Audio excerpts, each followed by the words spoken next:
Hazaribagh jail से फरार कैदियों के मामले में जांच तेज हो गए हैं और एक के बाद एक नए खुलासे सामने आ रहे हैं। नमस्कार, आप देख रहे हैं मिरर मीडिया। मैं हूं अनुपम कुमार। हजारीबाग केंद्रीय कारा से फरार कैदियों के मामले में पुलिस अधीक्षक के निर्देश पर गठित एसआईटी ने कार्रवाई और तेज कर दिया है। मामले की तह तक पहुंचने के लिए एसआईटी की 5 अलग अलग टीमें बनाई गई है, जो झारखंड के धनबाद, रांची सहित पड़ोसी राज्य बिहार में भी लगातार छापेमारी कर रही है। पुलिस सूत्रों के मुताबिक जांच में अहम सुराग हाथ लगे हैं और जल्द ही फरार बंदियों को पकड़ने में बड़ी सफलता मिलने की उम्मीद है। जांच के दौरान जेल प्रशासन की गंभीर लापरवाही भी सामने आई है।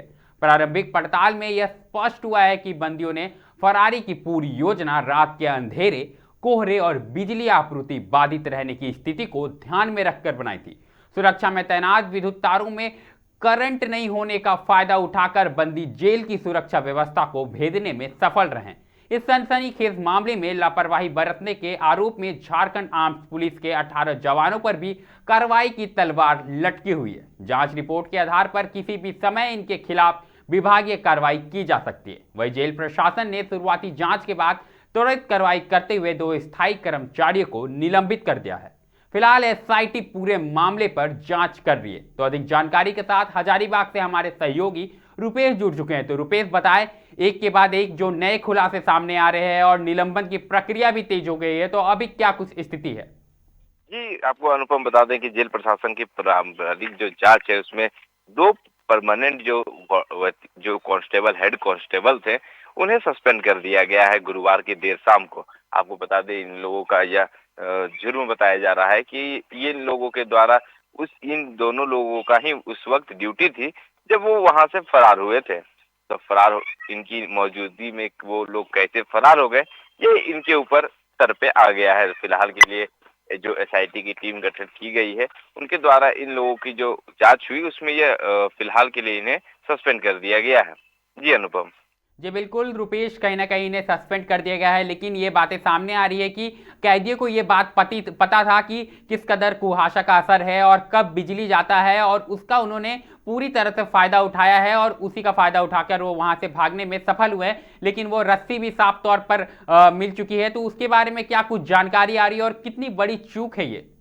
जी, जिला प्रशासन ने इस पर ये चूक को तो बताई जा रही है, लेकिन आपको बता दें कि जिला प्रशासन ने एसआईटी का टीम गठित कर अलग-अलग जगहों पर एसआईटी की टीम को भेजा है। वहीं अगर बात की जाए तो एसआईटी के 5 अलग-अलग टीम के गठन कर धनबाद, रांची के अलावा कई अन्य जो जगहें वहां भेजी जा रही है। साथ ही जो पड़ोसी मुल्क है, जो पड़ोसी राज्य है, उन्हें भी वहां भी एसआईटी टीम गई हुई है जांच के लिए। जैसे अगर बिहार की बात करें तो वहां भी एसआईटी टीम गई हुई है। वहीं पर जो एसआईटी एसपी के द्वारा जो एसआईटी टीम का गठन किया गया था, उसी के द्वारा जांच में आगे जाकर जो इन 2 हेड कांस्टेबल की जो सस्पेंशन की गई। साथ ही आपको बता दें कि जो और 18 जवानों पर इसकी तलवार लटक रही है। अगर इस जांच में और भी कुछ साफ होता है तो वो 18 को सस्पेंशन हो सकता है। वहीं अगर बात करें तो उन लोग जिस रस्सी की मदद से वहां से भागे थे, वो रस्सी आपको साफ विजुअल के माध्यम से दिखाई दे रही होगी, और वो अंधेरे और जो धुंध रात थी उसका जो फायदा उठाकर वो वहां से फरार हुए। और कहीं ना कहीं उन कैदियों को यह पता था कि किस वक्त वहां की जो तारे हैं उसमें बिजली नहीं होती है, कटौती की जाती है, और वह सही समय होगा वहां से भागने का। साथ ही जो अंधेरे का फायदा उठाकर वहां से वो फरार हो गए, ये काफी सवाल ही खड़ा होता है। जी अनुपम। साफ तौर पर ये काफी बड़े सवाल खड़े होते हैं। लेकिन रुपेश, अगर हम उस रस्सी के बारे में बात करें तो वो रस्सी किस चीज की थी? आखिर उस रस्सी की मजबूती क्या थी कि उससे 3 कैदी फरार हो गए और वो लटका का लटका रह गया? उसके बारे में क्या कुछ जानकारी आ रही है? किस चीज की वो रस्सी थी? जी, उस रस्सी के बारे में तो टेंट की रस्सी बताई जा रही है। वहीं कोई लोग, जो कई अन्य लोग हैं, वो बता रहे हैं कि वो शायद वहाँ की जो जो साड़ी है, वह वहाँ की साड़ी को वो फेंक दिए होंगे। लेकिन अभी फिलहाल ये तो स्पष्ट नहीं हो पाया है कि वह किस चीज की रस्सी थी जो जिससे वह भागने में स्पष्ट हो पाए। लेकिन इन दोनों चीजों पर वह गंभीर सवाल खड़े हो रहे हैं कि क्या वो टेंट की रस्सी थी या फिर वह साड़ी थी, क्योंकि दोनों ही रस्सी वो काफी मजबूत पाई जाती है। जी अनुपम। साफ तौर पर अगर हम उस रस्सी की बात करें तो कहीं ना कहीं उन्हें ये रस्सी जेल प्रशासन के अंदर ही उपलब्ध हुआ होगा, वहीं से उन्होंने उसका जुगाड़ बैठाया होगा। लेकिन रुपेश, एक सवाल ये है कि चूंकि कैदियों को ये बात पहले से पता थी कि कब बिजली जाती है और कब बिजली आती है, कब करंट दौड़ता है और कब नहीं, इसका उन्होंने सटीक रूप से फायदा उठाया है। तो कहीं ना कहीं ये जेल प्रशासन के लिए चिंता की बात है, क्योंकि वहां पर एक दो कैदी नहीं, तमाम बड़े कैदी वहां पर रहते हैं, चाहे नक्सल हो या तमाम गंभीर मामलों के अपराधी वहां पर रोके जाते हैं। ऐसे में इस बात की जानकारी तो तमाम कैदियों को होगी। ऐसे में क्या वहां पर व्यवस्था क्यों नहीं की गई, बिजली की व्यवस्था क्यों नहीं की गई, उसके अलावा तमाम सुरक्षा की व्यवस्था में क्या कमी रह गई है रुपेश? जी, ये सारे सवाल खड़े हो रहे हैं और प्रशासन इसमें बचने के कि पीछे हट रहा है, क्योंकि वह हर एक बात पर वो बोलने से वह बच रहे हैं। साथ ही अगर बात की जाए तो वह स्पष्ट बस किए हुए हैं कि जांच जारी है, जैसे ही कुछ जानकारी मिलती है हम आपको स्पष्ट करेंगे। साथ ही आपको बता दें, ये जो सवाल खड़े होते हैं वो काफी गंभीर सवाल खड़े होते हैं, क्योंकि ये जो 5 लेयर की सुरक्षा, ये जो जेल है हजारीबाग की, उसे 5 लेयर की सुरक्षा के घेरे में रखा जाता है। 5 घेरे की सुरक्षा को तोड़कर 3 कैदी फरार होना काफी सवाल खड़ा होता है, क्योंकि अगर 1 कैदी या 2 कैदी फरार होते तो वह भी बात बड़ी थी, लेकिन यहाँ 3 कैदी फरार हो गए, वो भी 5 लेयर की सुरक्षा घेरे को पार करके। साथ ही जो बाथरूम से रॉड काटकर फिर वहां से जो रस्सी लटकाकर, इस दौरान भी उन्हें किसी के द्वारा नहीं देखा गया।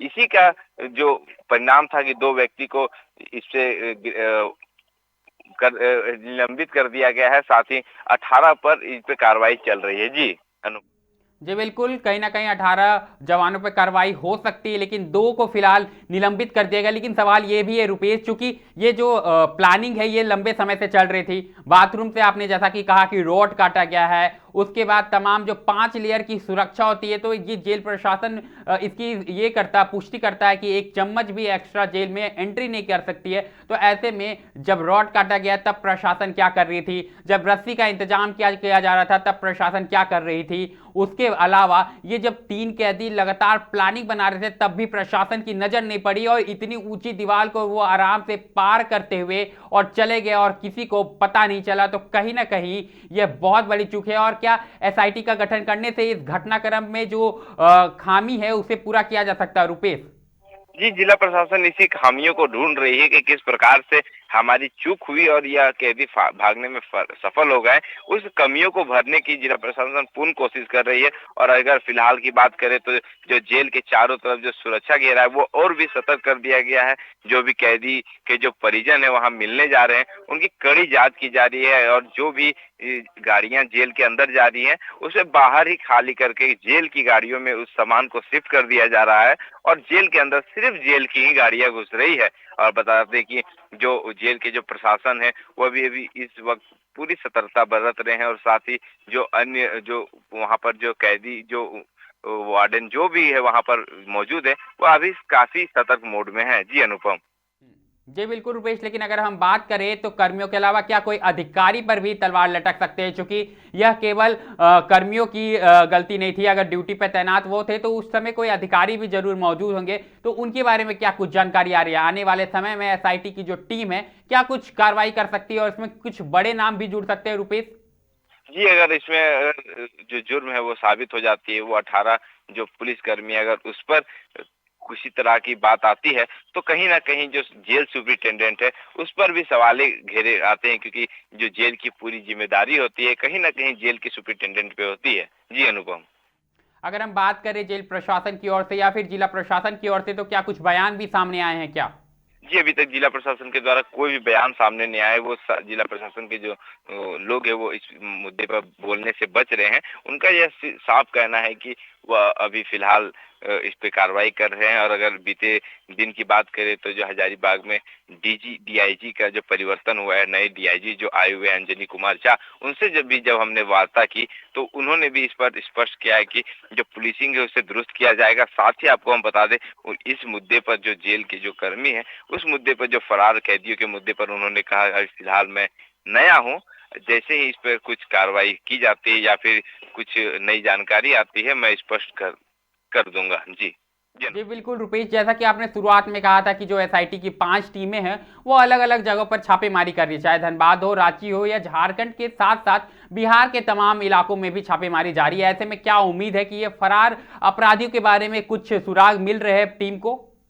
जी, सुराग तो मिल रहे होंगे क्योंकि जो 5 एसआईटी की टीम गठन की गई है, वह पूर्व में भी काफ़ी स्ट्रॉन्ग टीम रही है और जो पूर्व में भी कि कई सारे ऐसी घटनाएँ भी हुई हैं जो 24 घंटे के अंदर उन कैदी जो भी जो मुजरिम थे उसे पकड़कर सलाखों के पीछे कर दिया गया है। वहीं अगर बात करें तो पूर्व में ओपन जेल से भी जो फरार कैदी थे उसे भी 24 घंटे के अंदर पकड़ लिया गया था। अभी फिलहाल इसकी जो समय सीमा है वो बढ़ चुकी है, 24 घंटे से अधिक हो चुकी है।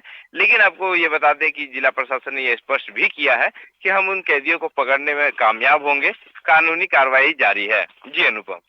जी बिल्कुल रुपेश, तो जानकारी के लिए बहुत बहुत धन्यवाद। तो साफ तौर पर हमारे सहयोगी रुपेश को सुन पा रहे थे किस कदर एसआईटी की टीम गठित कर दी गई है और एक के बाद एक छापेमारी की जा रही है, चाहे झारखंड के तमाम जिले हो या फिर बिहार के तमाम जिले हो, वहां पर लगातार एसआईटी की दबिश हो रही है और जो फरार कैदी है उनके बारे में जांच की जा रही है, पूछताछ की जा रही है और दबिश देकर उन्हें दोबारा से पकड़ने का प्रयास किया जा रहा है। लेकिन कहीं ना कहीं इस मामले में जेल सुरक्षा की जो चूक होती है वो सामने आ रही है और मामले में 2 जवान हैं उन्हें फिलहाल निलंबित कर दिया गया है और 18 पर भी लगातार जो 18 जवान हैं उन पर भी तलवार लटक रहे। तो अब देखना होगा कि आने वाले समय में एसआईटी को क्या कुछ हाथ लगती है और ये जो फरार अपराधी है ये दोबारा से कब पकड़े जा सकते हैं और मामले में और किन किन अधिकारियों पर कार्रवाई हो सकती है, ये तो आने वाले समय में ही पता चलेगा। फिलहाल इस खबर में इतना ही। ऐसी तमाम खबरों से हम आपको अवगत कराते रहेंगे। बने रहें मिरर मीडिया के साथ।